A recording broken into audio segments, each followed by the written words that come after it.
Hey everybody, this is Angela from State of Puzzling. So I've just completed a smaller puzzle and now I'd like to back this puzzle.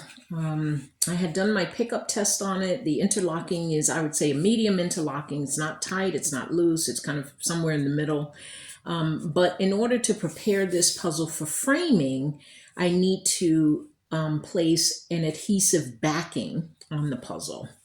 And so I like to use the TIMP backing.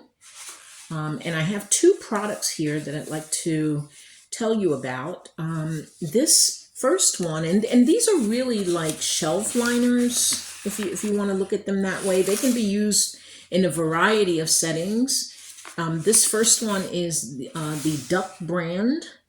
And this one is, let's see if they have the wording on here. It's the peel and stick. And I do find that you can get these off, okay, if you change your mind. It's more of a temp adhesive. Make sure that whatever you're buying, that it is temporary so that you can remove it if you like.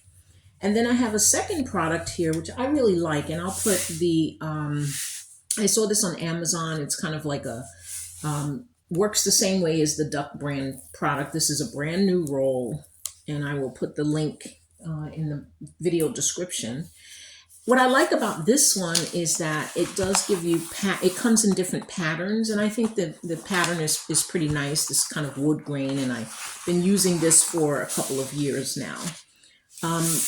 Whatever product you go with, one thing to make sure of is that you have a grid on the back of the product. That's very important.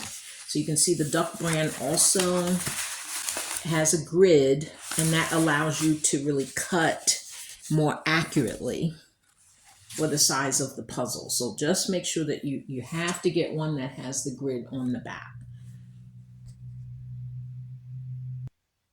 Okay, so I have decided which product I'm going to use, and what I want to do is just mark the size of the puzzle onto the back of the paper. And so what I've chosen to do here, and you can use a ruler to do this, so what you might, if this were a larger puzzle, you take an actual measurement. Don't go by the box. Take an actual measurement, and then you can measure that out on your paper. But since this puzzle is smaller, and it looks like it's about a 5x7, I'm just going to kind of size it this way. I'll line up the corner of my paper to the corner of the puzzle, and then I can just make a quick pencil mark.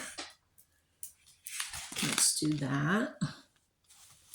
And that's why I say you need the grids on that back. So just make a pencil mark, and then we'll make another pencil mark on this side. So that way I know that I have to come up and then come over and then just make that cut. And so I'll go ahead and I'll do that. And that will prepare that shelf liner. Now, the other thing that I need to do is I really need to turn the puzzle over, right? I need to flip this puzzle over. So I have a really neat trick to doing that. And like I said, this is a smaller puzzle, so you can kind of handle it. I'll have another video for how I handle larger puzzles. But I'm going to take a plain piece of copy paper, and I use copy paper because it's very, very thin. And remember I talked about the interlocking before. Interlocking is important now because if it has a very loose interlocking, it means that this puzzle is going to be really hard to get up and flip over. I have to be very careful with it. And so I may have to take other measures, right? Because the puzzle is not as stable. If the puzzle has a tight interlocking, and by interlocking, I mean how tightly the pieces are fitting together. So if I pick this up, if I do my pickup test, this puzzle is kind of a medium interlocking. The fact that I can pick it up and pieces are still staying together, it tells me that it's kind of a medium interlocking, and that's going to help me to handle this puzzle as I need to flip this thing over. If it had a very tight interlocking, I would be able to pick this whole puzzle up, slide my paper, and I'd be able to, I would probably not even need the piece of paper here. I would probably just be able to flip it right away. But I see that that's not going to work on this puzzle. So what I'm going to do is just start to slide that paper right underneath this puzzle. And see, that interlocking is pretty good there. So I can just kind of work my way around and just slide it underneath this puzzle. It's not too bad. And here we have it. So now this puzzle's on my piece of paper. And now what I like to do is I take a plain file folder. This is a Manila plain file folder. And I'm just going to put the paper and the puzzle inside of the folder. Close that folder down and then just flip it. Now, when I open up that folder, I have the puzzle exactly the way that I want. Okay, next, I've gone ahead and I've made a cut, a very precise cut, based on how I marked off the size of the puzzle. And so I have this nice little piece of the shelf liner. It's a temporary shelf liner with the grid on the back. And so what I like to do, instead of keeping the puzzle in the folder, I'm just going to slide that puzzle back onto the foam core. That's going to give it a little more stability. And then what I'm going to do is just go ahead and peel. So we'll go ahead and we'll peel off one of the sides. And this paper, you know, usually the shelf liner is it should be pretty easy to get up. But what I'm going to do, instead of peeling the entire piece off, I'm just going to peel one of the edges.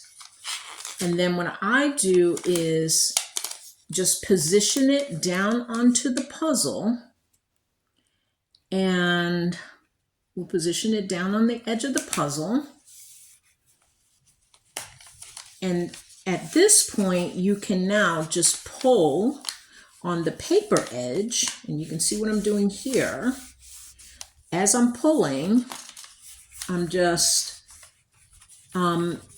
pressing down on the adhesive side. And I'm just, take that paper, pull it, press down. Take the paper, press down, take the paper, press down, take the paper, press down.